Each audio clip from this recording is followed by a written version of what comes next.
The Black Fat Femme Podcast is a production of iHeartRadio and Dr. John Paul, LLC. Hey everyone, welcome to another episode of the Black Fat Femme Podcast, where all the intersections of identity are celebrated. I'm one of your hosts, John, also known as Dr. John Paul. And like you, I am slowly crawling to a much needed Christmas vacation that will be coming my way soon. 2 weeks. I put in for 2 weeks, honey. And no one will see me anywhere. I'm just going to tuck myself on my couch and away. I can't wait to get, I can't wait to get up out of here. I'm ready for this year. I'm ready to wrap it up. Let's hang it up, flat screen. Like, I'm ready for this year to be done. And in addition, I did want to say that if you are still eating Thanksgiving leftovers, you are going to the hospital. It's time it's time to let that go as we think about Christmas, as we think about getting into the spirit of the season. If you are still eating Thanksgiving leftovers, you are going to jail. Are you still eating leftovers? I had to depersonalize this because at time of recording, leftovers are still good. Oh no! Okay? No, it's not. It's been literally 6 days. Not. It's been 6 3 days. days. 7. 3 days. Oh my God, Girl. you're still eating leftovers. Jordan, I am judging you. We're gonna die. I'm not eating leftovers. Okay, I was worried. I was very worried. But if I was, it'd be okay because we still have a week. Girl, you have like 7 days depending on what the dish is. No. Don't do me like that. No. See, producer Joey agrees. You get 1 week. You get 1 week. No, you do not get 7 days on a turkey. That is not on the turkey, but like you get, but like the gravy can get like no, girl, go away. I'm tired of you. You know what? Let's do this. Let's do this. Listeners, please email us. Let us know how many days does one get to eat Thanksgiving food after the day of Thanksgiving? Counting weekends too, because obviously weekends. How many calendar days does one get? I would love to know your take on that. We'll open the show next week with y'all's responses. But anyway, how are you, my love? Or leave a Spotify comment. Yes, or leave a Spotify comment. Mm-hmm. Well, lovies, it's your bestie Joho, aka Jordan, and I am also kind of over 2025. I'm just really over it. Part of me is wondering if maybe I'll wake up on January 1st, 2020 and realize that this is all just a giant dream and I get 5 years of my life back. Like, I feel like I've been robbed in some ways. I know I won't go. One can dream, girl, one can dream. I wish I could get the life back because it's been a long time. I wish I pray this this administration was actually just one giant dream as well too. Yeah. Like I wake up tomorrow and things are different. I'm like, oh, it was just all one long Final Destination style dream, but it actually won't. Like who was it? What's her name from Wizard of Oz? She's like, Annie. Yeah, you just wake up and it's just a fever. And you were there. Oh, yeah. Dorothy, please. You were there. Toto. Oh, this was just a dream. Yes. But anyway, speaking of a dream, we have one of my dream guests on the show this week. Your dream guest, John, should make you happy. Yeah. Your dream will always can. Yes. Get into it. Yes. Dream girls will never leave you. For those who are watching the YouTube, our guest just hit the pose with the smile. Yes. Well, we are joined by a radiant human. Yes, who is a dynamic actor, host, and performer whose vibrant presence and infectious energy has made me such a fan of their work. They've done stuff across fantasy, gaming, pop culture. I will say this is off the script. I love seeing Black women jump into like nerd culture and however you define that, and just fucking it up and literally making people feel like, oh God, like, oh, they're better than me. Yes, Black women are better than most people. Wow. And so it makes me feel good to know that they are in that space. They are known as the captivating hosts of Star Wars, The High Republic Show, they blend charisma and authenticity by just bringing beloved stories to the forefront. Beyond the spotlight, she is a passionate advocate for inclusion and joy, and genuinely makes me so happy to read their stuff, see them. Anything that they do, I am a fan of. And so, with that being said, Krystina Arielle, how are you? I'm so happy that you're here. Don't make me cry. Yes, I'm such a fan. I didn't know. I am a fan of you. It is a joy to be here. I remember the day that I fell in love with you, and it was because you sent out a tweet and it said, "Beast, how dare you?" Yes. Hey, oh my gosh, please be in my life. Yes, yes, yes, yes. Why don't you eat something so you can settle down a little bit? Yes, yes.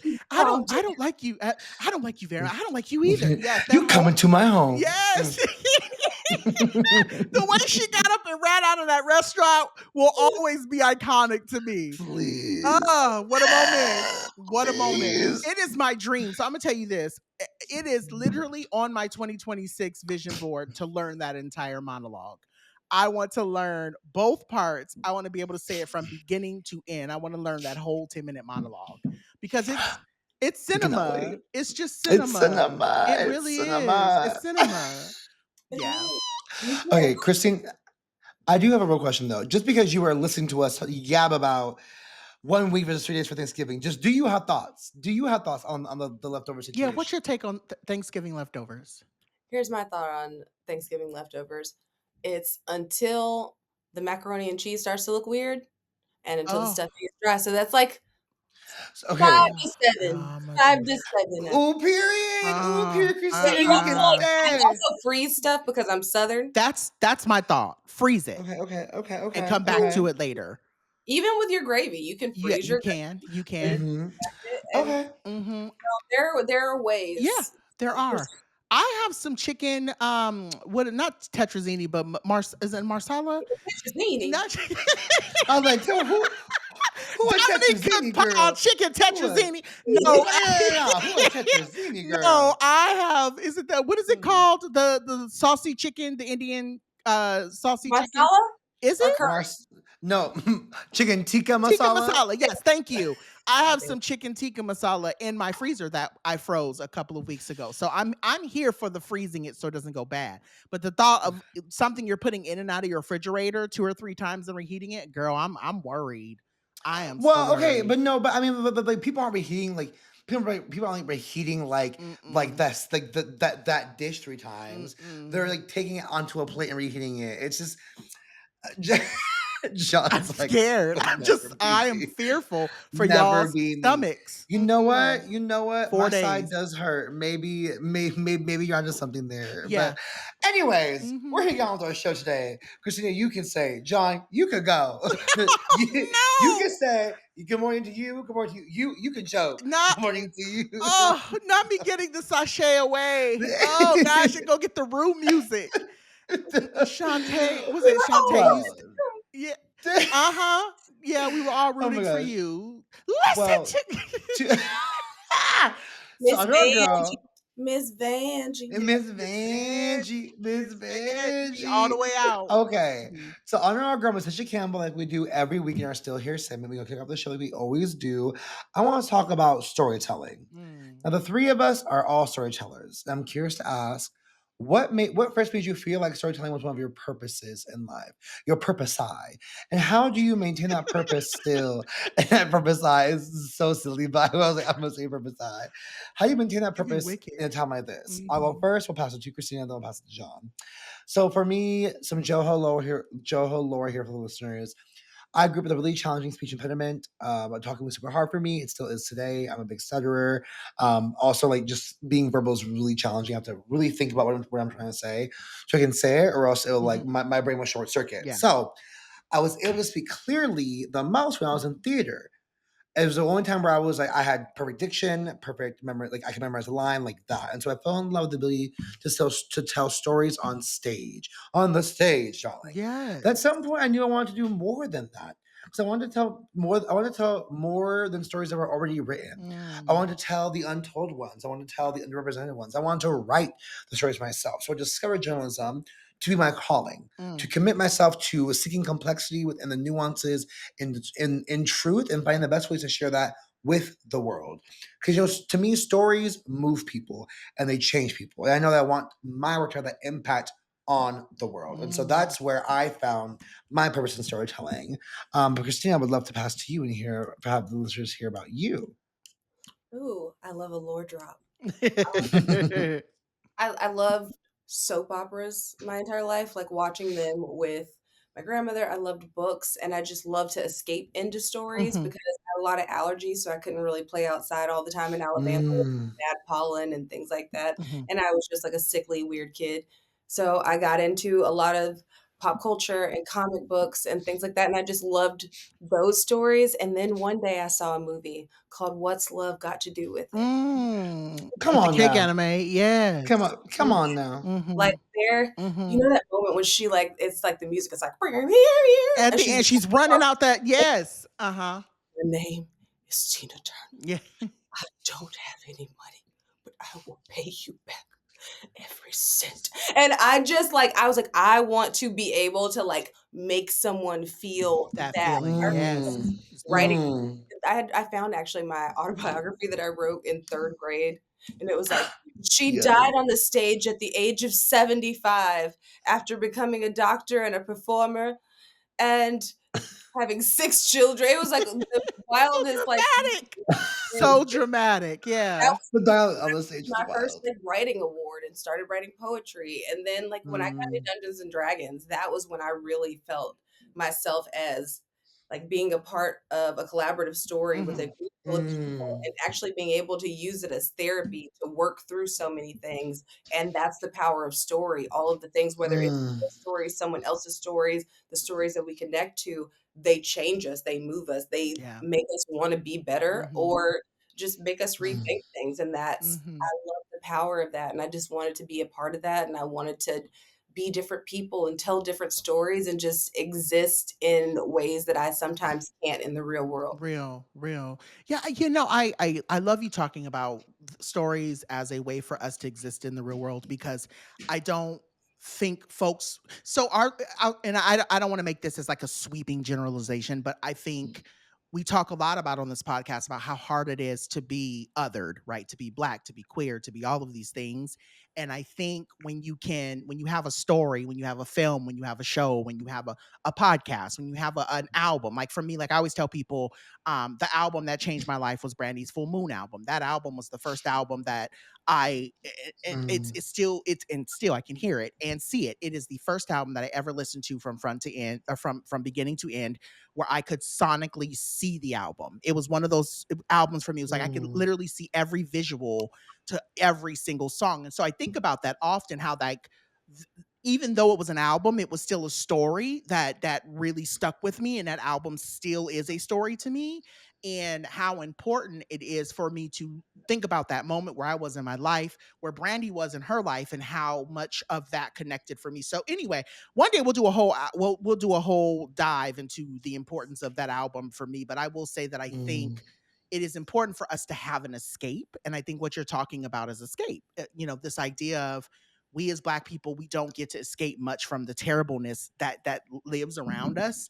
And Mhm. television, fandoms, playing video games, me being on threads and posting terribly hot takes on on different things, right? Like, even posting on Instagram, like that is an escape for a lot of us. And so I believe that stories are so profound, especially now.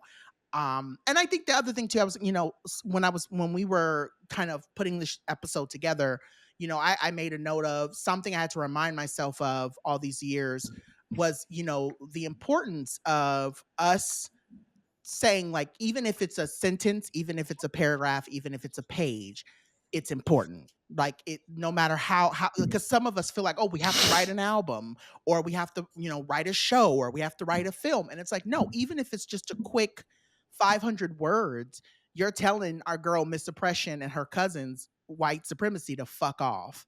And it's also, I think, very telling that, for our voices and our stories right now, because so many people feel Mm. so silenced. And so, yeah, I do want to share this. I think for me, I know a lot of people don't pour in and say, oh, this show changed my life this way, or John, your take, and we get notes here and there of people saying that they're thankful for the show, but we don't get a mass outpour.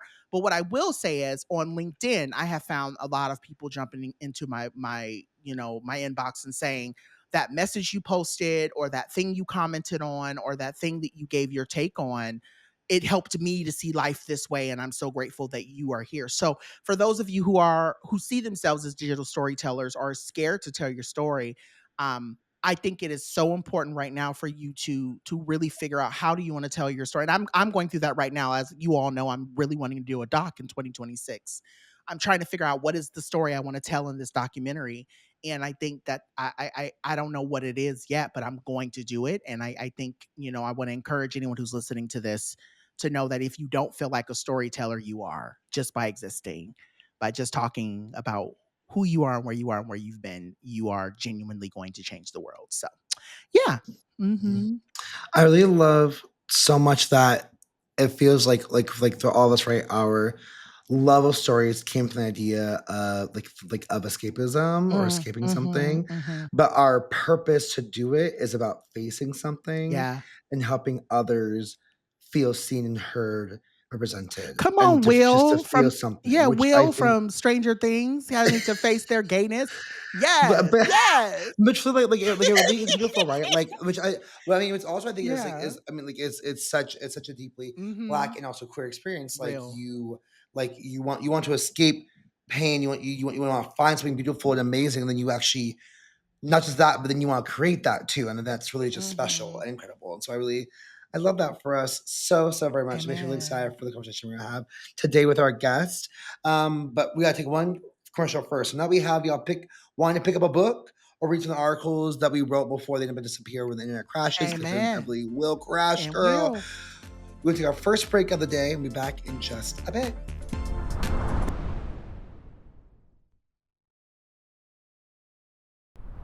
All right, y'all. So we are black and back, and we are excited to talk about our girl Krystina, because honestly, our baby has done a lot of things, but I think that the core of what I wanted to talk about today is, we've talked about dreaming, we've talked about all these different ways of telling our story, but one of the things that we haven't really dug into, I feel like, with the show, is this notion of like the imagination and how powerful it is. And so I really wanted to kind of, again, having you being someone who is so creative, I was like, this is the perfect time for us to dive into this convo around what I'd like to tailor the Black imagination. So to kick us off, I wanted to ask you. I know we opened the show talking about storytelling, but I did want to kind of hit on with you what has been, where did your imagination start, right? I know as an actress, you have to get into the zone, right? You have to get into it. Mm. You have to figure out who this person is. You have to figure out who you want to be, what kind of energy you want to give when you get a script or when you're told about something. So I would love to know, like, how did your imagination drive your fascination with fandoms, or even to start the show that you started, and how that has helped you build out your identity as a creator. Mm. I think so early, I had trauma. So All from of us, that hello, kind of welcome. great escapism, and I still Yeah. remember living on Fort Benning when I was a kid, and me and my sister Mm. turning our closet into an elevator and being like, "Oh, like you can go to the third floor. We're gonna go here," or like taking the legs off of our MC Hammer doll and putting them onto a Barbie doll and being like, "We're doctors. We're performing a tragic surgery." And it was great because that MC Hammer doll came with this thing, and it didn't play any MC Hammer song because this is like 1992, Right. and when you press the button, it goes. Yeah. That was it. Yeah. They That's all couldn't it buy did. the rights to the song. No, they just Mattel was like, "Let's put it out," or whoever put that bad boy out. Uh-huh. Yeah, I leaned into it early, and then I was fortunate I had my sister who I watched so much television with and Mm. Disney movies, and then when my mom married my stepdad, it's like we would play Marvel versus Capcom, stay up all night playing those games. We had X-Men the board game. It was just like having those things fostered. My grandpa Jack would take me to the comic book store, and just like all of these people who kind of like imprinted on my life in this way of like showing me their fandoms. My dad with Highlander and Star Trek The Next Generation, my bio dad with like Westerns, just all of these different things that, and my mom with her love of music just kind of taking this person, and like you, like with albums, you can just kind of like feel them. Like the Writings on the Wall album by Destiny Child. It's We were one of those just albums talking you about have that to listen album. to the transitions. Also, Mm. likewise, the new Lily Allen album. There haven't been a lot of albums where I just like, this is a story. I love a Mm. story.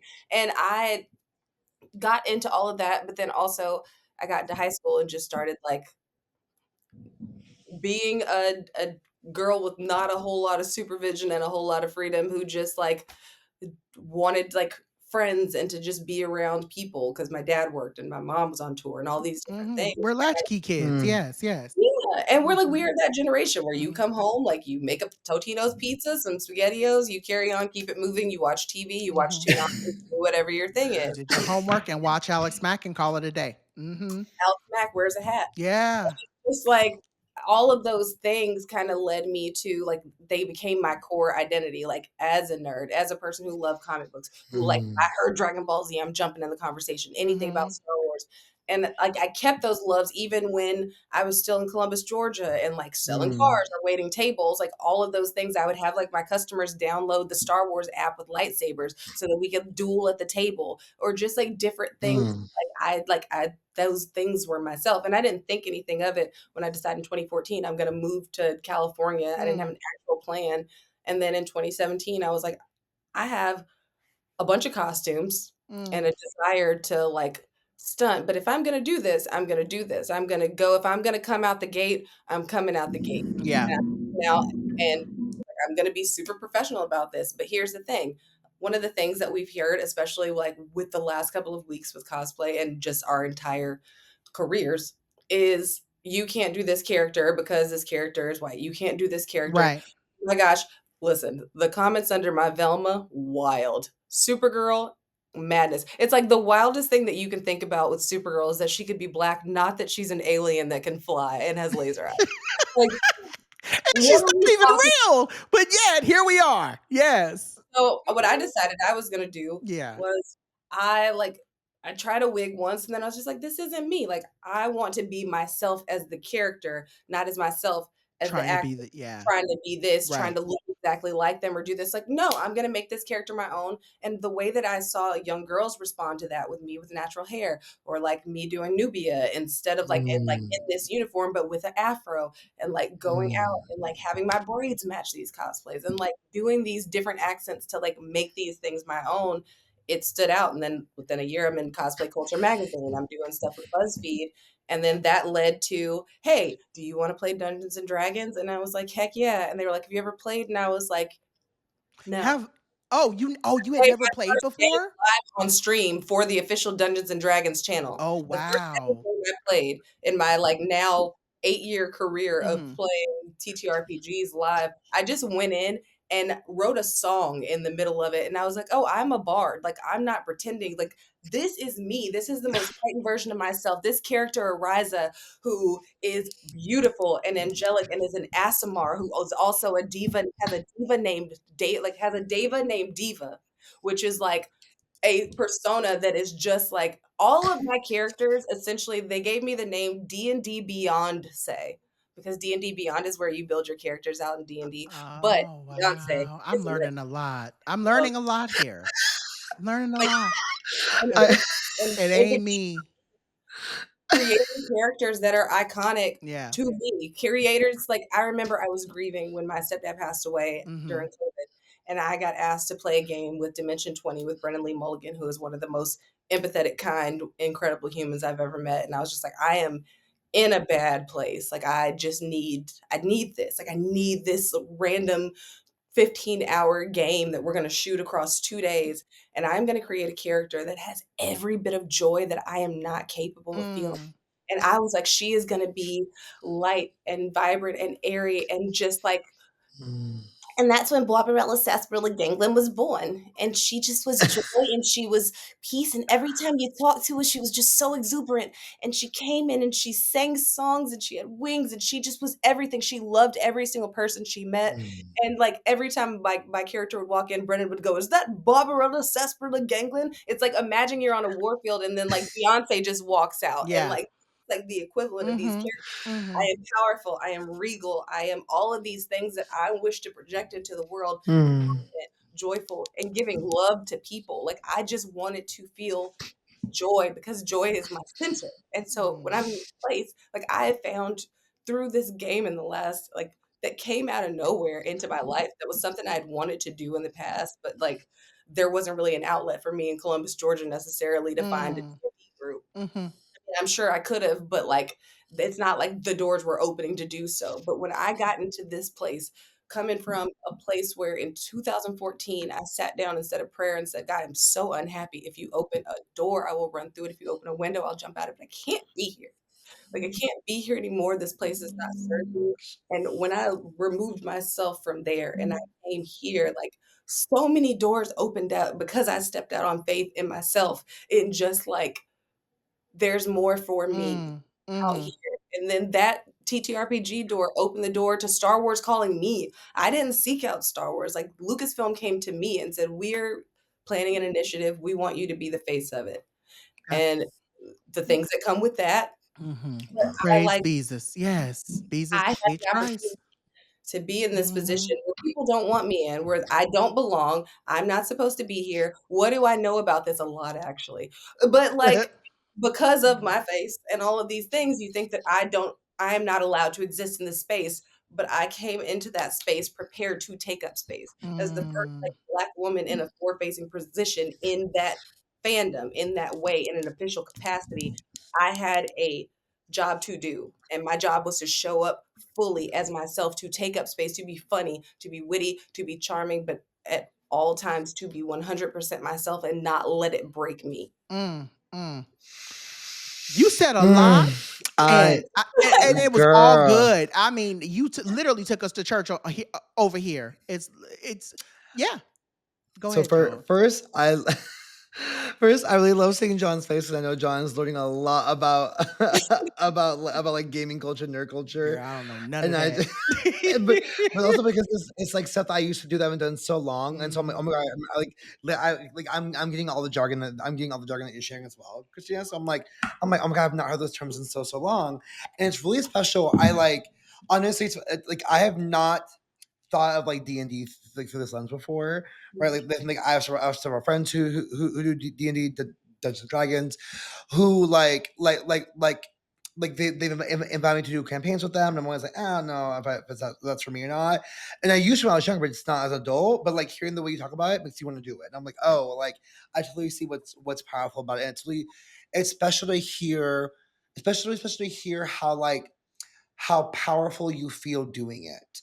Especially knowing that may not that may not have them that maybe was not meant to happen and it did, and that is really incredible and amazing. And I know this topic can get messy quickly, right? But the word fandoms, right, brings up a lot of things for people, to your point, because people are gatekeeping and they're protective of it, right? But Black folks love fandoms, and we've been just intentionally removed from the conversation for too long because of the eggshell people, I'll call them. And you built, and I appreciate how you built so much of your work off being a part. And when I say a part, I mean like really being integrated and being like a leader in fandoms such as Doctor Who and Star Wars, but also and also like your incorporation of tabletop RPGs, which also does not have a lot of representation either for us in the mainstream. Not to cut you. What is an RPG? Can somebody please explain that to me real quick? Role playing game. Role playing game. Okay. Tabletop role playing game. Yeah. Okay. I keep seeing the term, but I'm like, what the fuck does that mean? Okay. Yeah. RPGs and Dragons Betraying a True BC period, which is non-playable character, John. Just so you know. So okay, so character in the marketplace that's like, yes, like and you go get a mission and a quest. Yes, exactly. From like what's that? It's not Zenith, but what is the name of that game with the little boy with the? Well, it's actually a girl, but with the Zelda. Yes, Zelda. Yes, exactly. Okay. So I'm curious to ask you, like, what does community look like for you in fandom spaces, Krystina? Especially knowing that Black and queer voices are not always welcome, are intentionally removed. How do you find community? What does it look like for you? How can others find it for themselves? I think one of the most important things to remember is that as much as the narrative says that we are not there, we out here and Mhm. deep. Like there are so many like Alicia Marie Body, Cutie Pie Sensei, all of these like incredible cosplayers. And then you have like commenters in Black fandom. And just there's so many of us out here, but also it's a matter of getting us all at the same table at the same time or creating a table that allows us to be Mhm. there at the same Mhm. time. Mhm. I remember we did a game recently. We did a Sinners inspired tabletop game and just to like look Ooh. across the table and it's like Persephone Valentine, who is a trans woman who is one of the most beautiful people I've ever seen in my entire life, like just commanding this table. And Danielle Radford, who like is one Love of the Danielle. biggest wrestling experts in the world and one Mhm. of the greatest people I've ever met. And like Straw Hat Goofy, Juju Green is sitting at the table. Like it's all of us, Daniel Duenas, and Mayana Baron is our storyteller, who's one of the she created the new game, like Ad Hoc Gaming. They have like Dispatch is one of the like biggest games, and that's her baby. And to have all of us at the table, we have been in this field so long, and I have not played with that many black people at a table. And it Mm. was just so magical. Like if you go back and you watch that game and just like the moments where we like just seeing all of those people who sometimes get their scene stepped on just shine and just like be at their full potential and just shining in this story that we all felt so connected to with Sinners. Like I have a community within my community, but I also understand that I'm not one of the influencers who like I have the pedigree, but I don't have the following of some of your like 200,000 whatever, and I'm Mhm. okay with that because the people that are following me that are on this journey that have been there from like the day of 10 people to now whatever across platforms, like Mhm. those people are there because they want to be. Those are Yeah. my community. These are people I interact with, that I engage with, that I Mhm. talk to. If Mhm. I see them, I'm like, oh my God, how your mom in them when I'm out in the street because it is a community. I still go back all the time to this one sermon I heard when I first moved here. And the pastor said, we live in the loneliest city in the world, full of people afraid to reach out. Mm. And so often Mm. we're afraid that we don't have a community, that we won't be the person to start the community or Mhm. to build our table out or to network sideways. Like, look at Cheyenne Awulu. Cheyenne has networked sideways. When she's doing all of these things, she's calling all of us in, all of her friends, the comic shop, her first short film, ex roommate. Like, she's bringing all of these people together and creating opportunities. Like, we have to be within our community and Real. create opportunities Real. to be seen, Mhm. especially if you happen to be someone who can like cross the stream, so to speak, where it is you're Mm. part of a white gaming community or this kind of like traditionally this space, it's bringing more people on board. Yeah. It's hyping up the people that are in that community. Like it is so important, especially right now, to have places to feel seen, to feel heard, but we also have to be capable of creating those spaces and being welcoming when people come into them. Mhm. Because we get so suspicious of people and what are your motives? What are your this? Sometimes Mhm. people just want to be a part of something. That's so And we real.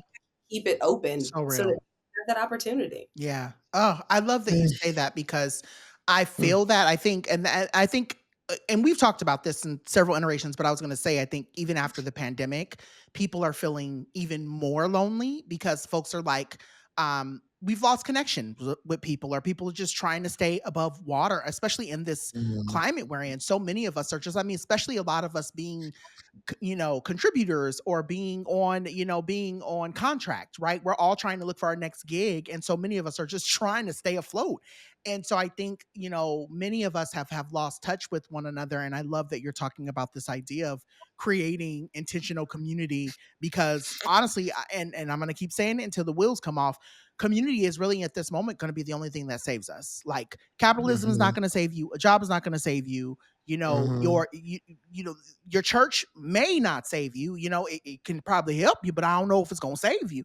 Mhm. And so I say all of that to say, like, community is really truly going to be the thing that really truly saves you. And so I do want to ask this question, before we kind of wrap this broader conversation up. I did want to ask you, thinking about cosplaying, and again, I don't want this conversation to be truly about just cosplaying, because I think there's a larger conversation about you doing cosplay in your career, right? Like you saying, I started doing that so I can make my way into this bigger thing I wanted to do, which has grown. And I mean, and I would also say too, the thing I don't want you to do is I don't want you to diminish your numbers, right? Because I know that in this work, everyone is looking at the numbers. Your Instagram numbers have to be high, your TikTok numbers have to be high in order for you to be someone. And I go, no. Jobs weeks ago, because it's like, ooh, you don't have 10,000 on TikTok. Yeah, and it's like, fuck off. Like I'm still that girl because I did the thing and you've done the thing, right? Like because I mean, Star Wars ain't called me to do nothing. Shit. Like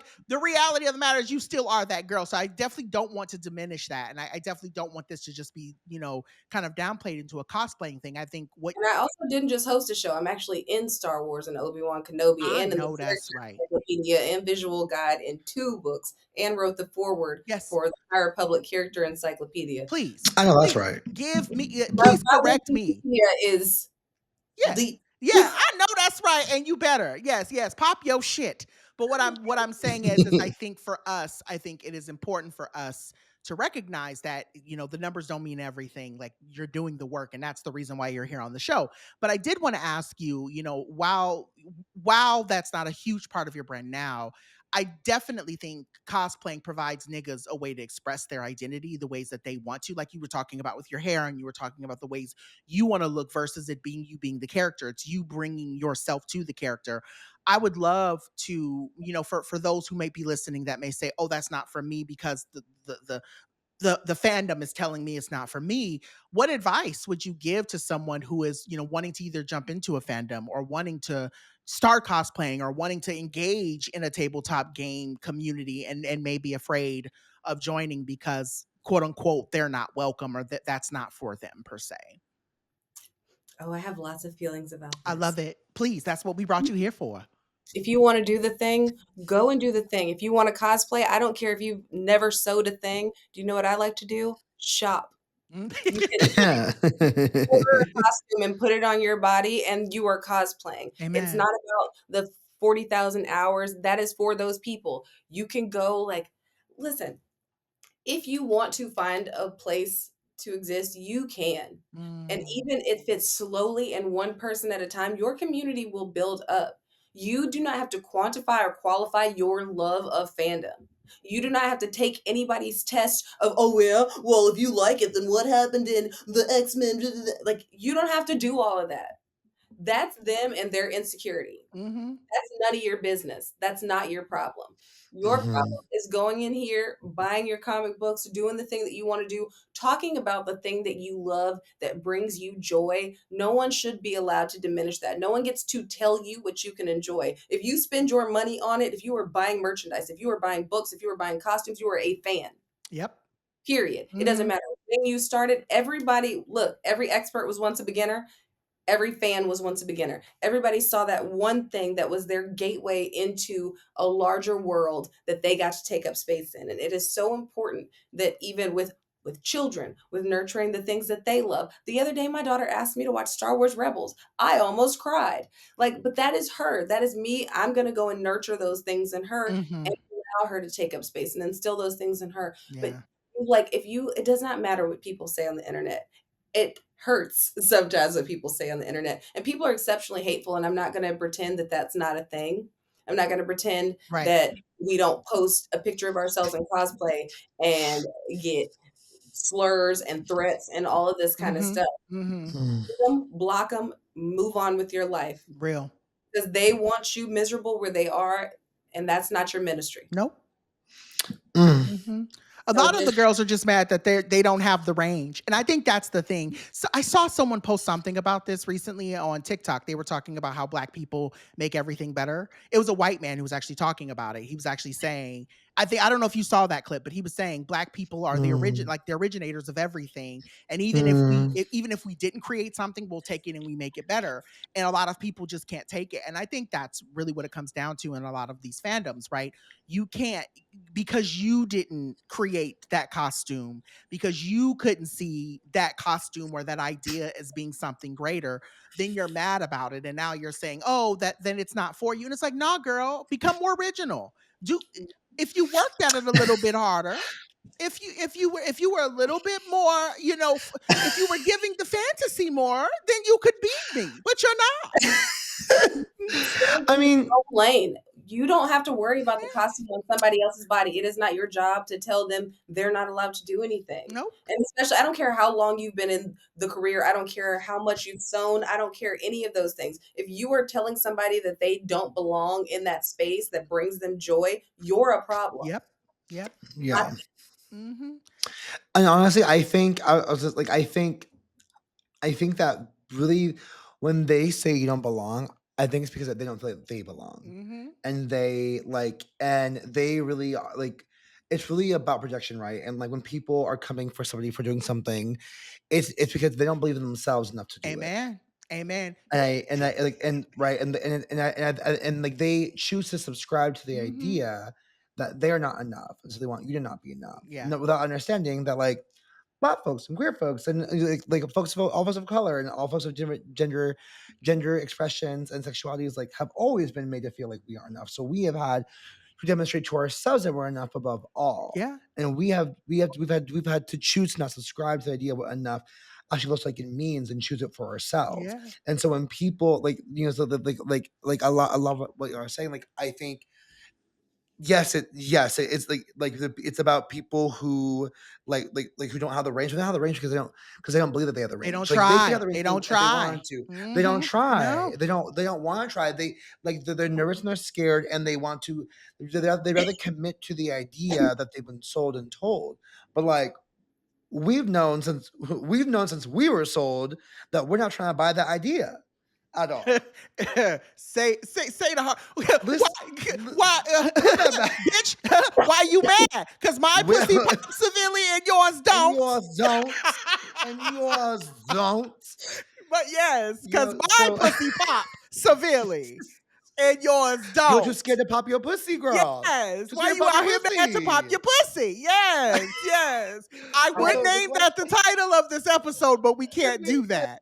You know what you can call it? Yes. And it's subtle, major pain. Think about it. Yes. Period. Mhm. So the last question I want to ask you, because you have given us so much richness, Krystina, is just, what are some sci-fi or fantasy stories, whether in film, comics, podcasts, or you know, or those that you've created yourself, that really center queer and Black experiences, that you think deserve more attention? Like, we're thinking of shows like The Acolyte, which explore these themes as well, beautifully, but only lasted one season. So curious of your thoughts on that. Oh, on things that I suggest in fandom overall? Mm-hmm. Well, please go watch The Acolyte. Here's the thing about that. The Acolyte is a fantastic story, and it gives people what they claim that they want in the overarching theme of Star Wars. Like, you literally have Plagueis the Wise introduced. You have queer leads. You have two witches that are women having twins and existing in a coven of witches that are gay. It's amazing.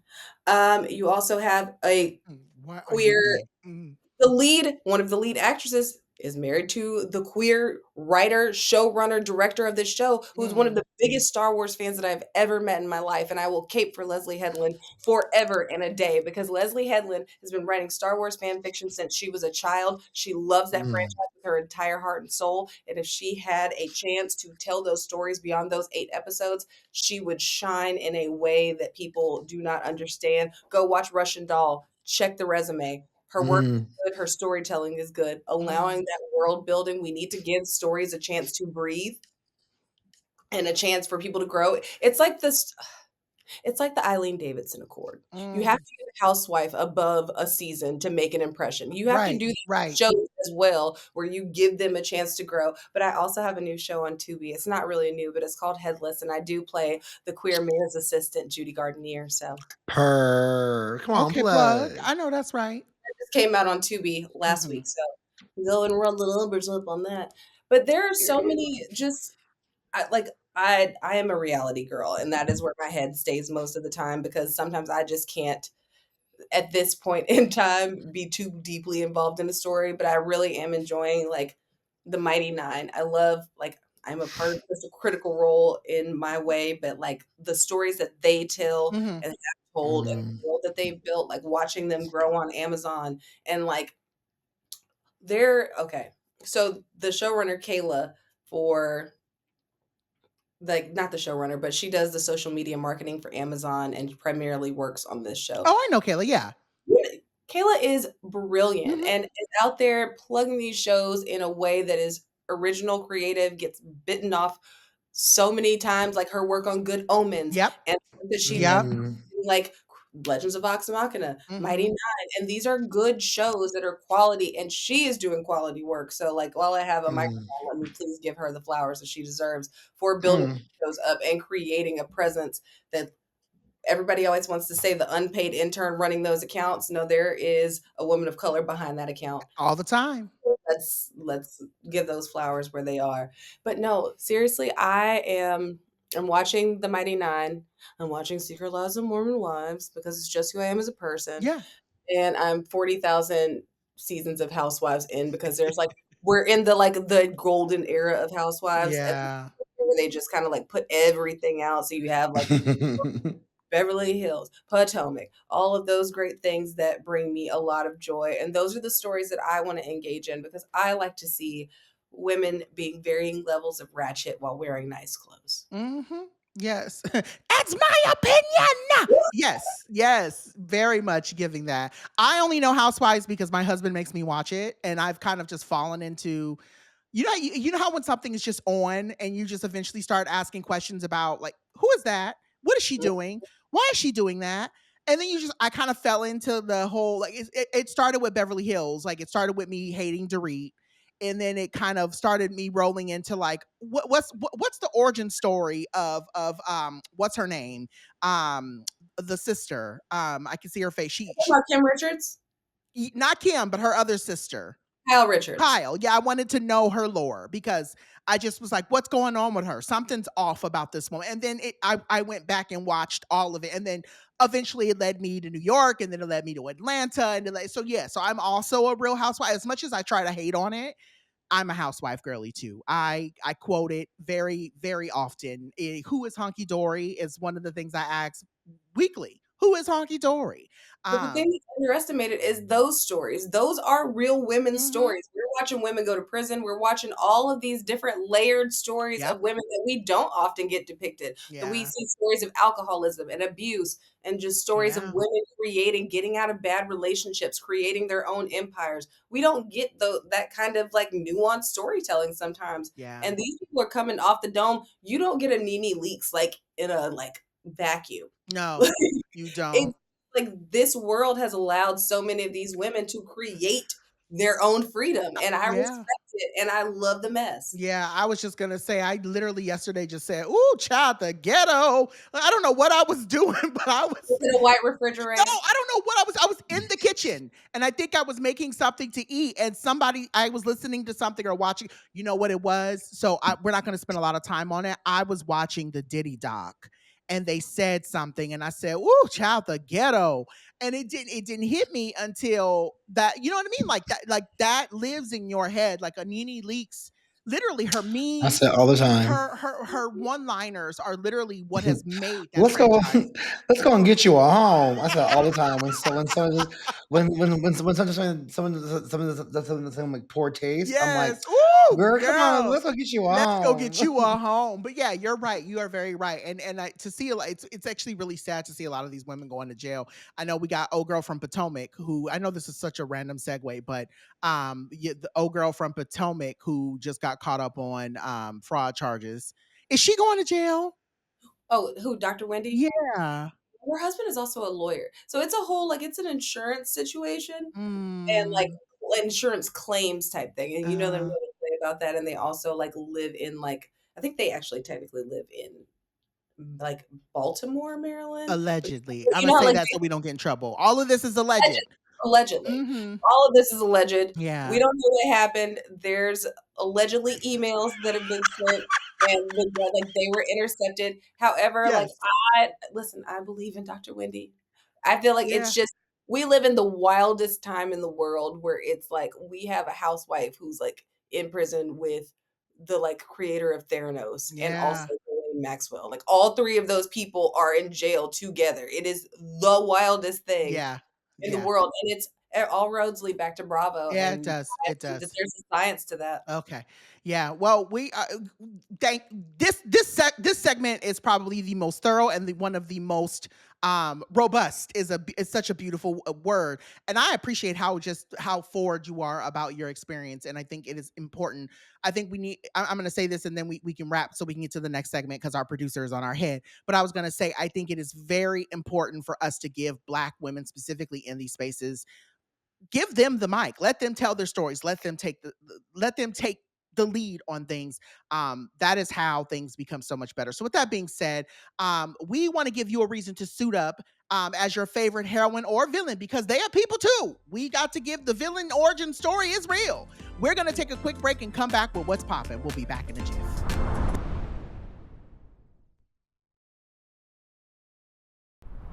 Okay, fam, we are back again. And for this week's What's Poppin', we get into a conversation that is very listener requested. Because yes, enough time has passed for this conversation. And child, the dolls want to know our thoughts on Wicked for Good. Yeah. Shout out to listeners Brianna, Kyle, and producer Joey, who requested our take. Now, I want to make it clear that there will be some spoilers to those who haven't seen it yet. So if you haven't seen it yet, girl, Joey's killing me. get up on it. Joey's killing it. Yeah. Killing me Yeah. today. Joey is so funny. Now we know we want this to just be like a review of the film. We want to dive into how the film used Oz's politics, like the wizard, propaganda, and scapegoating to comment on contemporary authoritarianism, baby girl. Come on, big Fake news words. and state Yes. violence. Come on, Yes. she's well read, okay. And I have some thoughts on this, but Mhm. when I pass to our guest Krystina first for some initial high-level thoughts. Are we going like, listen, I am a As wicked if you know that girly. girl. I am a karaoke wicked girly, have been Period. for years, and it's Mm. very, like, I will say, trying to relearn the songs when you have them in your head and you are also ADHD and have like a little fixation issue. It's very hard to do. It's kind of like when somebody covers a song that you really love and they cover it not the way that you really like. But actually, I love these covers, so we're not going to go there with that. However, I did love this movie. I thought, I mean, there were some parts where I'm like, "Ooh, we could have fleshed this out a little bit," but also I like I feel like I came away from this movie being like, listen, Tin Man, we get it. I understand Nessarose has her issues and her things, but Bach also could have stood up and had a Bach bone and said, "Hey, I don't want to be here in this situation," to Real. Nessarose a long time ago instead of leading her on in this situation for all of these years. Nessarose is Speak spoiled. on it. Rose always got her way. Nessarose never stood up for her sister and had her sister's back, but her sister always had her back. Even Literally. she threw a temper tantrum, and that's why we have the Tin Man. All of these things link back to this bratty behavior. Mhm. That's why Glenda, that house fell on her. nope, Uh-huh. Glenda Mhm. had no backbone in this situation. However, yes, I understand why Glenda reacted the way that she did. However, you did not have to get that girl's sister killed. It was messed up. It was jacked up. No, Madam Morrible. Madam Morrible, flip it Mhm. upside down. Wicked witch. But I Mhm. like, I, oh, okay. I love me some Michelle Yeoh. But there was a line that was cut from the, like, thank goodness. It's because, they have the whole, like, on the day you left for something, all of that kind of stuff. Mhm. I'm very particular about the music of it, and so they cut out an entire line, and I did feel a type of way about that. I Mm. feel like we could have leaned more into the fact that Oz was her daddy. Yes. I Yeah. really did some more, like, because we had the opportunity to fill up that time in Mhm. that last we spent a way Mhm. too much time in Glenda's room Mhm. Mhm. for my personal liking, Yeah. and We didn't need I that song. We really didn't need it. listen, We I need just other like when song, they're floating. IMO. I like when they were floating, I like that cardigan. Yeah. I like the lingerie. Yeah. The lingerie was cute, but I'm just saying, like, I really feel like we gave. I We, Joho, I, go ahead, because I have I thoughts. don't think we need two original songs. I get why they did No. it. They're trying to hit the Oscar, and I understand. No Place Like Home, cute song, Love Love It. Like I get it, but also that could be a single hit somewhere else and not have to be in the movie. So was Girl in the Bubble. I was just like, I won't stand for the Glinda slander. I think Glinda's misunderstood, Nope. and I think Fuck her. she has a place Mm-mm. in the work. I think everyone just has to look at her differently. Nope. Look at her through different eyes, as Theo has said before. No. I too agree with we should spend more time on Oz being her dad, which also was interesting because I feel like in the first movie, I feel like he hinted that he might have known that, but was so gagged in the second movie. Now, obviously, of course, also this could have been one movie instead of two movies. Now that's where I'm at. This could have been a 2.5-hour movie. We could have gotten all of this. I would give it 3. I give it 3. Yeah. 2.5, 3 hours. I agree. I'm with you when you're right. We didn't need this movie. And that's the thing I think for me that really irritated me was that it was like 2 hours. 2 hours of this, like this literally could have been wrapped up. But I will also say this. Now hear me out. I personally had issues with Galinda or Glinda, whatever you want to call her, because she reminds me of a lot of the white women I worked with when I worked in higher ed. She just, and again, so this is not a slight to white women. Our white women listeners, I love you. I love us for real. And I love you for being here. Please keep listening. But there's this thing of, I think that's what irritated me about this movie. You know you're doing wrong.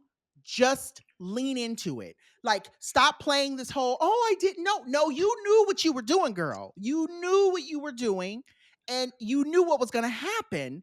Own it. And I think it was just so much of this back and forth. Naivety. Yeah, it was just this, oh, I didn't know it was going to turn out like this. I'm so sorry. Bitch, you knew what you were doing. You knew what Madame Marble, whatever the fuck her name is. You knew what she was going to do. You knew what she was out to do. So don't play. I don't think she did. I don't think she did. She knew what she was doing. You saw her face because she interjected. She didn't have to jump in there with that and say, yes, go and get her sister. Okay, so I will say the facial acting, yeah, ate that up because yes, you're right. The way she realized, like, am I going to risk her sister? Right. I don't think she knew she was gonna this sister was gonna die. But yes, I do agree that she knew that she was endangering her in some way. Right. And yes, and to that point, you were right. She like, girl, you should have known. There are a lot of that people. Fake apology, like, sorry, Nessa. Yeah, the fake apology, right? I think for me is what really made my stomach turn. I think for me, and this kind of ties into the larger thoughts I have about this movie. This film is very openly talking about othering, and so it's very clear from the first one, right? We knew with Elphaba being green and this whole notion of you being green obviously was a very much tied into the notion of what it means to be Black in a space you're not supposed to be in, right? Obviously, they were at a university. Higher education has always been a thing for Black people. We're not supposed to be there. And I think that's why so many people have so many issues with Black educators and Black doctors, right? You're not supposed to be there. And so I think this film really speaks to that power, isolation, appearance, the real world experiences, racism, colorism, fat phobia, all of the things, right? But I definitely, I think for me, I think why this film is getting so much backlash, and I think for folks like yourself who are true like wicked people, is that I think that a lot of folks just don't like the idea that it's so on the nose. I think folks wanted it to be more, like we said earlier, fantasy, that you're living in this fantasy and you want to believe that Glinda's a good person. You want to believe that Oz is truly this individual who, I just think that it was a lot of it is like right in front of folks. And I think a lot of folks are having a very hard time with the idea like we're living in the same exact realm that this film is being created in. And your fantasy and your reality are starting to blur. And I think a lot of people are having a very hard time with accepting that. That's just my thought on it. And I personally, I do love this movie. And am I going to go see it again? I think that because so much time has passed, it gave people an opportunity to start nitpicking. Yes, that's before the second one comes out. But I really do have to give no good deed its flowers, because the way that they did that imagery and the flashbacks, and it's like was I really seeking good or just seeking attention when she walks into the school, and all the things that happen in that moment, and just like the self-reflection of Elphaba. Also, as somebody who like when you go and see the play, you like see that trap door open. I think that moment for me was really like big. And like seeing those things kind of fleshed out. The desert was weird. I don't know how I felt. Yeah, I don't know why that was there, but anyway. It's because I've also read the sequel book, Son of a Witch, that's about like Lear, the son of Fiyero and Elphaba. Kind of like play around about that, and it's just like Elphaba like after these things, and she's like doesn't necessarily get that happy ending. And so because the book of Wicked, my friend was like, "Oh, Sad. that's a book for my Sad. kids. They love Wicked." I said, "Girl, don't let them read that book." Girl, that book, No, don't that do it. book, Do not pass go. yeah, That book I is had to read it in sad. college, and I will say it was a Oof. little off-putting. Yeah, it's That very book is sad. off-putting. Stephen Schwartz and Winnie Holzman put their whole necks and back into turning Wicked into what it became. Mhm. Enjoyable musical. Yeah. Yeah. It's like why Grease 2 is better than Grease 1. Yeah. There's just certain stuff that I agree.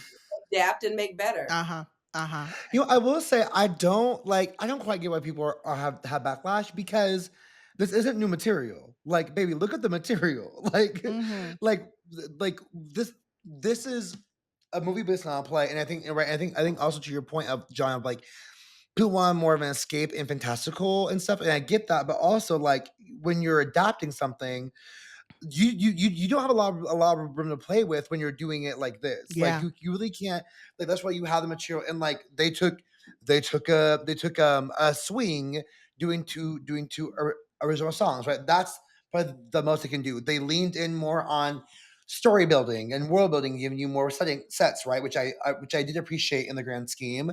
I think like you can't get in theater, you can't get facial close-ups like you do in this movie. So I think the Right. face acting, particularly of Glinda, Fiyero, and Alphabet, like are really just stellar. Like you could study their faces for when it comes to acting, like how to act in that way. It's like there's so much happening in their eyes. I think it's really amazing. But people who are giving it backlash, I'm like, y'all, this is this is a movie based off of a musical, based off of a book. You have too much already built material, girl. You People have can't too be much time. asking That's really for what it too is. much on this one. Yeah, I was gonna say too, the other thing that made me really sad, I learned this week that I guess Amanda Siegfried, is that her name? See, Seyfried. Seyfried, yeah. I guess she was supposed to go. She went for that Glinda She- role, Yeah. and didn't get it.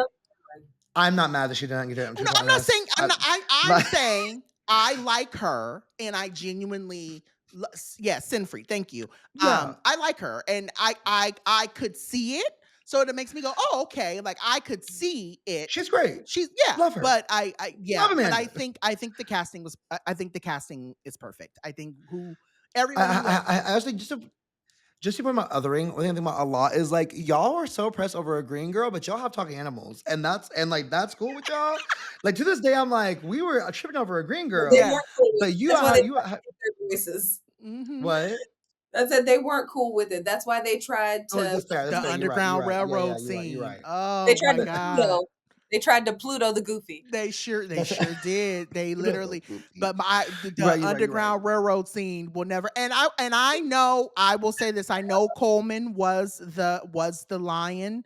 I love Coleman. Coleman, you are welcome in my home anytime.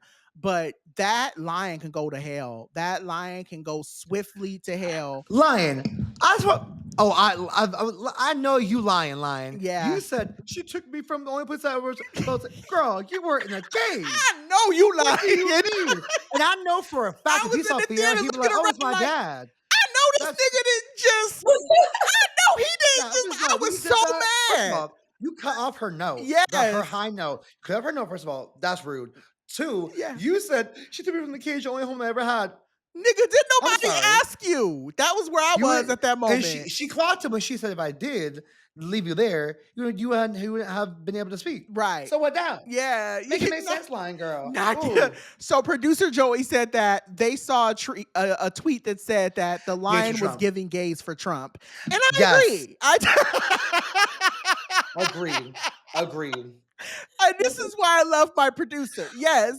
How we got 10-man incel. Yeah. Okay, and then we got Kylie lying gays for Trump. Like the only redeemable person in that entire crew was the Scarecrow Fiyero. Yeah. God damn. And Dorothy and that mulish girl, read her down. That mulish girl. So real quick, that girl, Glinda was clocking her left and right, and I respect her for that. Respect. You would have been like, ugh, bro. One, you're trying to kill my best friend. You already killed your sister with your house. Yeah. You took I gave you her shoes. Them silver shoes. Yeah. Now, real quick, because I know again we're close to time, but I was gonna say I did want to ask y'all if because this was not to gloat, but just to say if you are in the Las Vegas area, hopefully by the time you hear this, it should still be there. If you have not seen Wizard of Oz at the Sphere and you have like an extra, $60-$70 to throw around, go see it. It is absolutely one of the funnest things that you could do. It's very immersive in the sense of like the scene with the tornado. They actually do wind. Their falling apple, the scene when she shakes the tree, the falling apples. They actually have falling apples. They're not real apples, but they're like squishy apples. No, not real apples, right? girl. Not the bitch out. Like, Not getting knocked down by real apples, but they have other few things that I won't give away. But it is literally, like I said, it was worth every penny that we spent when I was in Vegas just this past week for the holiday. And I say all of that to say it made me think if they were to redo Wizard of Oz, which a lot of people are saying they don't want. Who would need to be in the cast? I just simply said that I don't know where she would be cast, but I would love to see, because of the whole face acting and everything, I would love to see Nicole Kidman as the Wicked Witch, or somewhere in that storyline. I would love to see Nicole Kidman because I just think that she would eat one of those roles up. But anyway, anybody y'all thinking offhand that you would love? I agree that, and also one of the feedbacks that Mother from Abbott Elementary should have been Madame Morrible because she went for the role and didn't get it. Shirley Ralph. Shirley Ralph, thank you. They Madame Morrible on Broadway. Yeah, so everyone was saying that. What I will say about that, she has the musical talent, and Michelle Yeoh, bless her soul, does not. But what I will say Michelle Yeoh has was she vote the house down. Yeah, she vote the house down, and she has the nobody presence. else can do that. She said, "Oh yeah, here comes the hurricane." I said, "Okay, girl, come on, Vogue." Mama was Michelle Yeoh gave us that, voguing. and for that, I will forgive her. Yes. Give us that. And she said that she couldn't. She wasn't out here pretending to be anything that she was not. So I respect that. Like they wanted her in that role. They wanted her to come in on that, and that's their call to make. Again, yeah. At the end of the day, we didn't make the movie. The person that did make the choice, John Chu made his choice. John Chu loves Michelle Yeoh. Like he said, "Oh, you gonna get an Asian woman in one of these roles," and I respect it because as a black person, John loves her. Right? As a black person, I tell you right now, if somebody came to me and said, "Hey, we want you to do this thing," you better believe that most of the cast is going to be black, and about a good 80% of them are going to be black and queer. I don't care what nobody says. So I get it, but anyway, real quick, who would you like to see in one of the roles, and then we can move. So I agree that Nicole Kidman would do well as a witch, but I also think she would do well as Glinda too. Like in the original movie, right? Glinda's a bit older, so I can see her doing well as Glinda. I think Zendaya would eat as Dorothy. Yes. I think she'd be an amazing Dorothy. People love Paul Mescal. I don't know why, but people love this man. Not Pedro Pascal, Paul Mescal. I know who that is. I think as a scarecrow, I think he'd be a good scarecrow. And is it wild to say Denzel would be a good wizard? No, I didn't even think of I didn't even think of that, but that's good. Actually, yes, I think he would be. Now I am. He'd be back there moving. Now, I say, I know you in here, coming in here for something. What are you here for? What would you like? You need a brain, huh? You need a heart, huh? Yeah, well, you got to go get the witch's broom. You got to get the witch's broom for me. That's very much what I would see. Yes, I see that. I'm a firm believer in one rule. Angela Bassett should be in everything. Yes. Who would she be? Ooh. One, I think she would. Oh my gosh, she actually would be. Well, she's already done a witch, so I don't know if she'd revisit it. But she would eat. But she would also like Glinda in the vein of like Lena Horne in The Wiz. Yes. Like yes. Like anything that requires presence and a majestic force. I always think like this is a role that could be taken on by Angela Bassett. Yeah. Man, doing a whole black Wizard of Oz, that would be nice. So you get Denzel as the Wiz, a redo of the Wiz. But that was the joke on Glee when Kristen Chenoweth. Glee, and she was like, "I'm an all-white version of the Wiz." Version of the Wiz. And then she started home, and I was like, "Girl, stop! Get out of here!" I've never watched that show, but yes, I love that show. For those who have, I love that for you. That show is you're better for not watching it. It was such a wreck, and also Like, truly, like, it was both the best and the worst show Yeah, ever seen it in my was the life. best of Like, times. It was the worst of times. it My saved many God. lives and it ruined them too. Like, Oh it is God. But wild. yes. So yes, Whew. I think Okay. that would be great. We can put a pin in it, but I'm definitely here for all of that. Yes. Well, Mm-hmm. listeners, now that you're all mad at us for calling out some of y'all's fave, even though they're my fave too, for being a menace to society, we're going to take a quick break and come back with Oz's favorite, Yes Ma'am and No Ma'am Pam. More in just a sec. Did you say Oz's favorite? I did. I love that. Yes. Okay.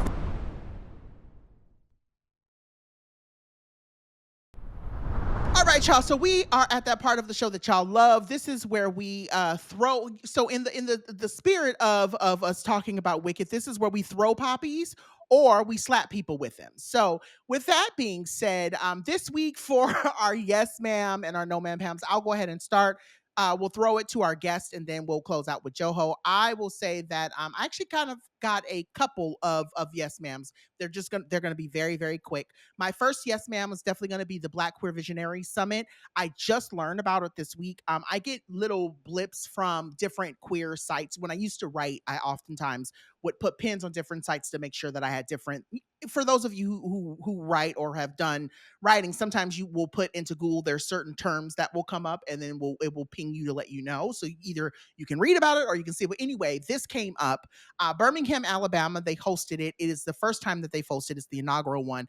I'm just here for any organizations, whether they be 501(c)(3)s or not, taking up as much space as they can right now in this moment. So shout out to them. Hopefully next year, if I can learn more about it or I can get connected with those who are connected to it, I would love to learn more about it and again have the founders on the show or find some way for us to be involved. But I definitely think it's a very necessary thing in a space like Birmingham, Alabama, where Black queer people specifically are not always seen or heard. So I'm really here for that. On the other hand, I also want to say shout out to Welcome to Dairy. I am so in love with the idea that this show has so many other storylines. Like they could have posited. I mean, I know Lily, for those of you, I'm not trying to spoil it, but I know that Lily is a part of the storyline. The little girl with the glasses is a part of the storyline, but they're not the core storyline. The Black family and the Native American people in the show, whoever did the writing for the show, fantastic. And the fact that it is fucking these kids up, like I thought it was going to be very much like this is no, it's not whimsical at all. They are going hard and getting these kids together. And I know it's terrible, but I love it as a horror person, as a horror junkie. This Welcome to Dairy is everything. I sing the intro to the song. A ribbon is something rare, so I'll be special and I'll be rare with a smile and a ribbon in my hair. I sing that religiously every time. Like my husband knows not to skip the intro because, baby, it's giving. If you're not watching it, you should be. My No Man Pam this week. I know this is a first world thing, but yeah. I'm gonna just have to say a big fuck you to Resort World in Vegas. So I went to go see my mother this past week, which was Thanksgiving week. As you all know, my mom is from Vegas, and so I went to go visit her. Shout out to Edwina, we love her. It was really nice to see her, but what I'm not loving is the fact that a lot of these hotels are now charging for parking. And my thing for me is if I'm already paying what I'm paying to stay in the hotel, why am I having to also pay for parking? Make it make sense. This is it doesn't make sense to me that a hotel, like I understand it in places where parking is hard, right? So like I've gone to Atlanta, I've gone to LA, I've gone to different places when they said, well, the parking is hard here, so you have to pay to park. Okay, I get that. But you have a whole lot and you're charging me for park, like it don't make sense to me. So I just wanted to say, like, if somebody who works for the hotel industry wants to help me understand why I have to pay an additional $21 on top of the $150 that I'm paying a night for the room and the resort fee. Cause what is the resort fee? Let's baby say it to me like I'm five. What's the resort that I'm feeing for? I just want to understand. Explain it to me like I'm five. What do I get here? Because what do I get? It's $45 a night. Like, I'm giving you all the rundown. So I was there for 4 days. So it's $139 a night for my room. You're charging me an additional $45 for the resort fee, and now you're charging me $21 a night to park. It's the printout for me. It is the printout. That part's so true. It don't make sense to me. It don't make sense. And I'm the really room cost was a lie. You know what this really So boils I'm down not to? paying the room cost. Right. I think for me, I'm just really crying and just getting back from my LA trip. I'm just sick. I think that's really what my No Man Pam is this week, is I'm just sick and tired of being nickeled and dimed to death.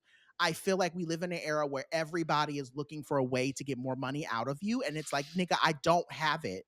Like, I don't have more money to keep giving to this big corporation. And then when you ask the question of, please help me understand, the people who work there can't give you a good answer. And it's not saying that I want to ruin their day. I just need someone to help me understand why I'm But paying. they are ruining your day, so. Right, because you're ruining my wallet. It's all like, I'm literally paying $210 a day to stay here now. If you really want to do the math, I'm almost at over $200 a night. So why not just charge me the $200 a night so I can make a different decision on where I want to stay? That's where I'm at. Like don't nickel and dime me and then don't pee on me and tell me it's raining. That's literally where I'm at. Anyway, Krystina, what are your yes ma'ams and your no ma'ams for this week? I'm just done. I respect that and I understand that feeling. It is extremely frustrating. It's like when you have to pay for bags at the grocery store. What are we doing? Paper bags. And then, yes. Oh, okay. So my yes ma'am is definitely going to go to Lily Allen. I will put it this way. On my top artist in rap, Beyonce obviously has been number one for the past 3 years And has. without fail. Yes. And Beyonce sits at 1,118 listened to minutes this year for me, right? Mm-hmm. Lily Allen's album came out about a month ago. She is second under Beyonce with 972 minutes. Wow. Because West End Girl is art. It is one of my favorite albums that I have listened to in a very long time. And I am going back to like Smile era Lily Allen. She can write a song. And when she is in her feelings, she is at her absolute best. She's gonna drag you. Yeah. Allegedly. David K. Harbour put her through it, and she decided to write a play about it. Like, this could be a play on Broadway. It could be a play in the West End. I would go see it. I would buy popcorn and snacks. It is fantastic. And this is my feeling about it. On her very first album, she wrote a song dragging her brother, Alfie Allen, called Alfie, telling him to get out of his chair and to go and do something with his life. And then he went and he got on Game of Thrones as Beyonce. Wow. She wrote a song dissing her grandmother on that first album to Window Shopper by 50 Cent. But she's like, "Not your window shopper." And she's dissing her grandma in this song. So why this man thought he could do stuff to her and fuck with her life, and she was not going to write she wrote this album in 10 days. And it is one of the most thorough storytelling. It's literally her just spilling tea, just letting the choppers. I love that for her. I love it. Every single song I listen to over and over and over again. And I get in my car and it's like, I feel like I just got my heart broken, but also to like a 1940s, 50s beat where I'm like going around my house with like a really cute vacuum, like a Auric and like a puffy dress. With a martini. Yes. It's like very like jazzy. And then she calls out the mistress on the song and she like says it where she's like, "Oh, like Madeline." But if you listen to the back, she mixed it so it says Natalie. And she's saying Natalie, like the name of the lady that he allegedly cheated with, mix that into the song and then repeats the voicemails that the lady left her talking about listen, I wouldn't want to be the cause of any upset. If you want to talk to me or you need any more information, again, also thank you, producer Joey. She then dressed up on Halloween as Madeline from I'm Madeline, just to like blow it a little bit deeper. It is art. It is like next level. Like I'm doing Googles because I didn't know all of this was happening. I knew the lore been out this deep. Wow. To this album, like there's literally a part where she's like, Da da da da da. Who's Madeline? Who the fuck is Madeline in the song? And I can imagine her with just like a command hand in that man's face, like, who the fuck is Madeline? It's amazing. Wow. That is art. And my no man Pam. Oh, wait, now pause. Hold on. Before you drive the boat, she's married to she's married to that actor David K. man. Harbour from I Stranger Things No, love him. was. He was. cheated That's on right. her. She got it. Oh no! Oh my god! Please, Oh I'm Lord sorry. I know we have a Jesus. time limit, but please let me do a I love him. please let me do a lore drop really quick. Please, this is so important. Oh damn. Sorry. So this is the story. She's married to him. They do this episode of Architectural Digest, and there's like, you notice that like every time she makes a joke, he's very much kind of making it about himself. She got a role in West End, and she tells this in the song. She's like, she's like, she gets a call. She got the lead in a play, and she goes to him and she's like, I got the lead in a play. And he's like, you'll have to audition. And she's like, and I thought that was quite strange. And then he writes her a letter, like in real life. And there's a copy of this letter that he wrote her that was a bad luck letter when she got the role in the play, because he's like, oh, well, if you succeed in this, then you would have to be gone. And so as soon as she leaves, he has to open up their marriage because he has to have his needs met while she's gone doing this play that he's feeling some type of way about. He goes to the premiere after she gets like nominated for an award with it, goes to the award show with her, and is standing there while she's getting interviewed talking about doing this play. And he's like, well, I've done hundreds of plays. Wow. And So it's he's like, a piece of shit. it was allegedly Yes. Allegedly. was on one. And it's like, you go back and you see the way that he's like talking to her throughout this whole thing. And then you Yeah. go listen to the imagery that she put in this album, and it is, oh, it is so good. And she did it. She mixed the Stranger Themes theme song into one of the backgrounds of the song. Wow. Oh, Said, Wow. that genius. Oh, and then her she wrote a song mind. about how, like, when they did open up the marriage, she's got a song called Dallas Major. And she's like, my name is Dallas Major, and I'm coming out to play. See, my marriage has been open since my husband went astray. And it's just like, ugh. Wow. Okay, Wow. I need to listen to the album. Yeah, this definitely will be a spin because I love her "Fuck You" song is one of my favorite. Like literally, I've played that song a lot, Oh, and so I'm very much a very big fan of her and her music. But I never knew that she was married to him, and it sucks because, like I said, he's one of my favorite. I wouldn't say he's one of my favorite actors, but he is somebody that I enjoy. I enjoy his works. So it's kind of like the man from Jurassic Park, right? When we started to learn that he was a piece of shit. What was his name from Jurassic Park? The newer Jurassic Parks that just came out? Jonathan Bailey? no, No. Was it Chris Mario. Pratt. Chris Pratt? Chris Pratt. Yeah, Oh yeah, Crispy trash. Pratt. Yeah, Yeah, Crispy not a Pratt. Jonathan Bailey. For Yeah, the drum and though. I meant so and I want to say allegedly again that he's allegedly a piece of shit. So that way, oh, yeah, girl. Yeah, allegedly a piece of shit. yeah. So Okay. my fake cousin. But anyway, all that to be said, yes. Anyway, what's your no man Pam? Just yeah, you know him. This one's fun. So, as of last year, my mother was diagnosed with cancer. So, we have spent a long time over this last year going to doctor's appointments, dealing with the healthcare system in general. Mm-hmm. My mother, in this process, has gone through like debilitating pain to the point where she can't walk and is now in a wheelchair. And on top of this, our healthcare system likes to act like Black women who say they are in pain are liars and just want drugs. So it's a no man Pam to people that look at people who are in very real pain and continue to tell you that they are in pain to the point where you know they have a pain patch and they are still crying in tears, and you can't take a second to actually make sure that this person has the things that they need, that people are getting the health care that they require.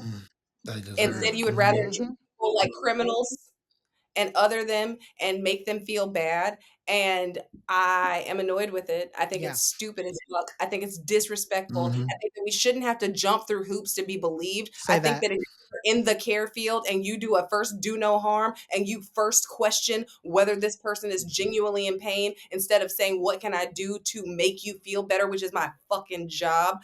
I would like you guys to get it together, because I have been through that as a woman who had preeclampsia and almost died during Mm-hmm. childbirth. Mm-hmm.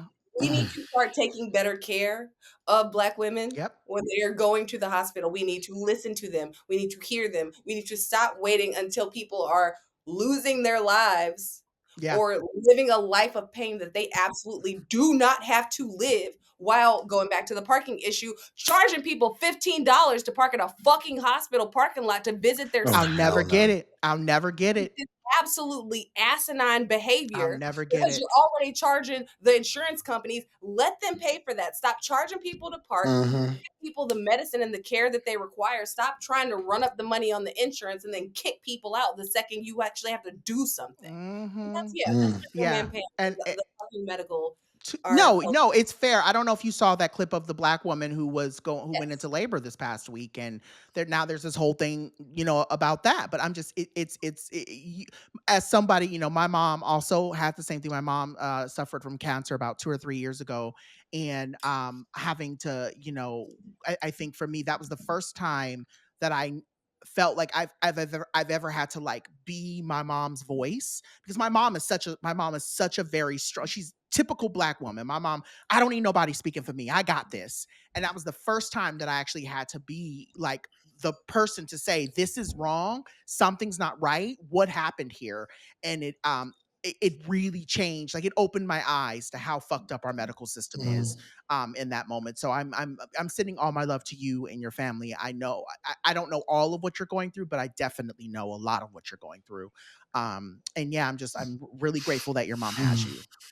So I hope they hear that over there at the hospital. please. Okay. Yeah. Yes. You want to have that oncologist who decided she was just going to not answer her phone after taking someone's uterus out.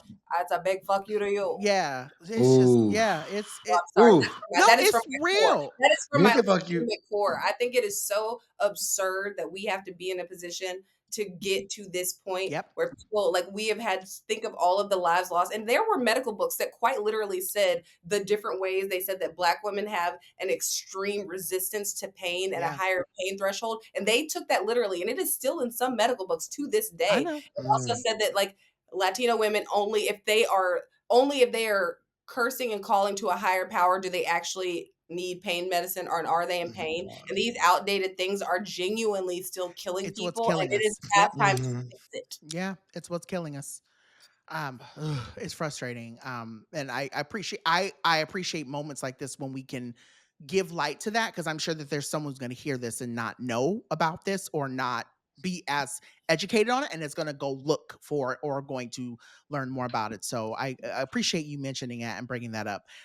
For time, Joho, what's your yes ma'ams and your no ma'am Pam? Yes, my yes ma'am Pam is the show Loot. Oh, It's cute. in season 2. God love the show. It's such a show of its time. It's responding to what's happening now, right now for sure. With so much comedy as well. The season focuses on what happens when you try to attack the 1% as 1%. And I'm kind of living for it. Maya Rudolph, who plays the character Molly Wells, is a fucking vision. But there's this scene in the last episode where she's singing with a group of Gen Zers, and it is so hysterical the way they have captured Gen Z and the vernacular that's being used. And there's this like moment where like this girl is like, "Do you have dementia?" And Molly is like, I really hope I do, because I want to forget everything you just said to me right now." I was like, oh my God. Like, delivery is hilarious. It's just, delivery's hilarious. It's a good show. It's a good show. Also, a shout out to the show Heated Rivalry. That show is, I love that you're watching it, because I will not be, but but please. Girl, that show is spicy. Or HBO Max. HBO Max. HBO Max. And to the max, from baby. what I've heard, that they fixed it. I guess people were saying it's very dark, meaning like there was a weird tint on it, like on all the episodes, and HBO Max fixed it. So shout out to them. I was watching the broad daylight, and I was like, girl, I can't see shit in this bitch. So yes. My no man Pam is, of course, our government, because it's horrible in these streets. So a memo came out today or the other day. I guess by the time it's supposed to be this past week. From the DOJ, Department of Justice, that instructs inspectors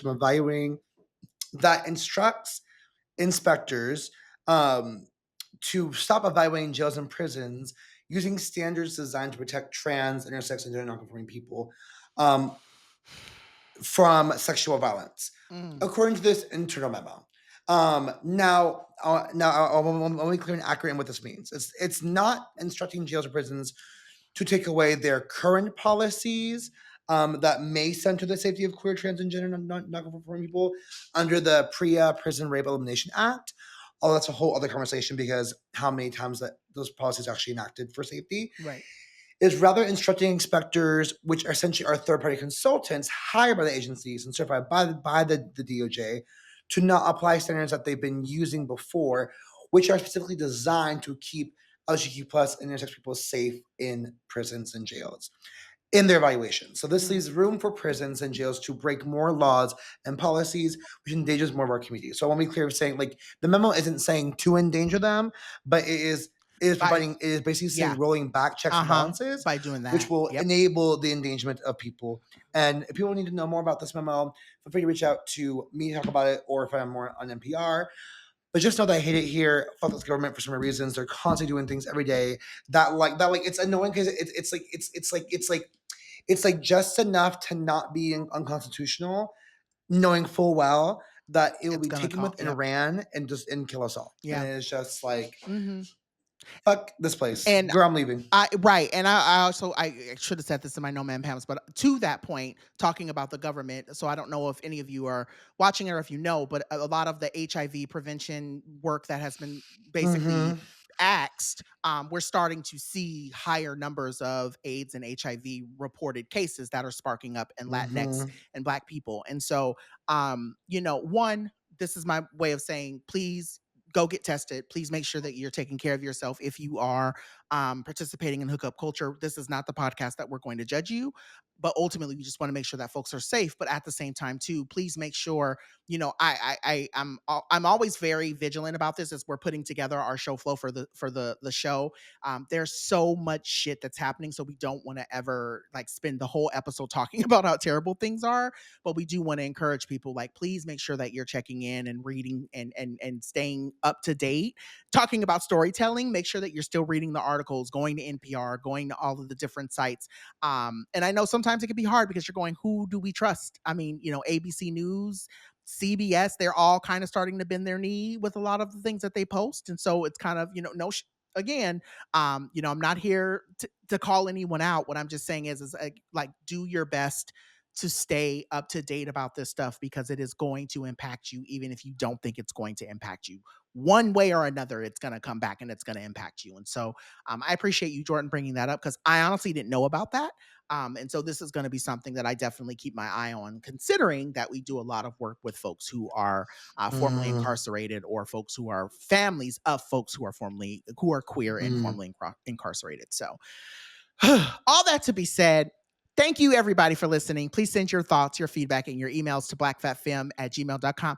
Baby, this has been a ride. Whew, my God, we made it, though. You can also send us your thoughts via social media by interacting with our post on Instagram and Threads, and on the Tick of the Talks by using the handle blackfatfem pod. I feel like I need to my God. Krystina, my love, where can the dolls find you? I'll tell you at a clock tick. Yes, come on, clock tick. Yes. You can find me at Krystina Arielle on all the things. Krystina Arielle. Spell it wrong and you get the wrong person. Where did I get that name? My mom gave it to me for my birthday the day I was born. Yes. You said you got to spell it with the Y and the R, honey. Because if you don't, you'll be in trouble. Oh, and also the plug, if you watch the vertical shorts and you get sucked into one of them on TikTok, I spoil the endings and tell you everything that happens in it. So yeah, go check it out. Yes. I love that for anybody who's headed over that way. Queen Joho, where can the dolls find you this week? As always, my loves, you can find me at Joho Daniels across all socials. My website, JordanDaniels.com. If not there, you can find me watching my newest obsession, Heated Robbery, on HBO Max, because, like I said, it is spicy. The world's going bonkers over one of the boys' back arch in one of the scenes. Back arch came as strong. I was like, girl, my back does that too. Calm down. But pop off for that. I have no idea what you're talking about, but I enjoy. But I also won't find out. I Yeah, don't need to find out. enjoy. I love that. I love that y'all are enjoying that show. We all need our things. As for me and mine, you can find more. You can find me at www.drjohnpaul.com, or you can find me over down to all the socials by using at Dr. John Paul. I am on Facebook. I am on Instagram. I'm on LinkedIn for now, and I'm also on the Tick of the Talks. And so if there's something there, which also quite interestingly enough, I went in to make some edits to my website, and there has been like a random spike of people who have been going to my site. Ooh, I don't know what that is, good. but for those of you, book me. You know what? I don't know if I want to announce that here yet. I'll probably wait till next week to announce that here. There's something else coming down the pipeline that I want to announce, but I'll wait to announce it next week to make sure that the dust is settled. And then, go buy my book. If you're looking for something to put in someone's stocking stuffer, buy my book at Barnes & Nobles. You can also get it on Amazon. You can also get it directly from me. I can sign it and send it to you if that's something that you're interested in. Also, watch my spot on ABC's Our America, Who I Am Meant to Be. That is on Hulu. It's a really good episode. I'm on that episode for about 10 minutes, but it's a really good 10 minutes where I'm talking about me and Joho's life and how we became friends and how the show became what it is. So if you haven't watched that, go do that. With that being said, we want to thank our super producer, Joey Pat, for making this shit pop every single week. And we want to thank our lovely family. I'll say this with love. I had a chance to sit down and chat with Will Pearson, who runs the iHeart podcast side last week, and it was just such a beautiful thing. And so I just want to definitely say shout out to my iHeart family. I love you all. Thank you for just again, making us feel like we're always at home on the network. We also want to shout out our wonderful editor, Chris Rogers, because without him, we would have no audio or no visuals for Down to the Tubes of You. I know we did not do our usual start by saying thank you, Chris, at the top of this episode. So this is just my way of saying thank you for being who you are and thank you for all that you do for our show. We love you and we appreciate you. This has been another show. Stay black, fat, femme, and fabulous. And remember what, Joho? Y'all, we may not be your cup of teas, but that's okay. Go drink some water because you need some anyways with your thirsty ass. Very thirsty. Or grab some Conquito. Is that how they say that? Coquito? Coquito. Yeah, girl. Put you some cinnamon on top of that and stir it up. Yes. Also for the Starbucks girlies, the eggnog latte is back, but you didn't hear that from me. I love them for real. You're cooked. Until next week. Bye. Bye.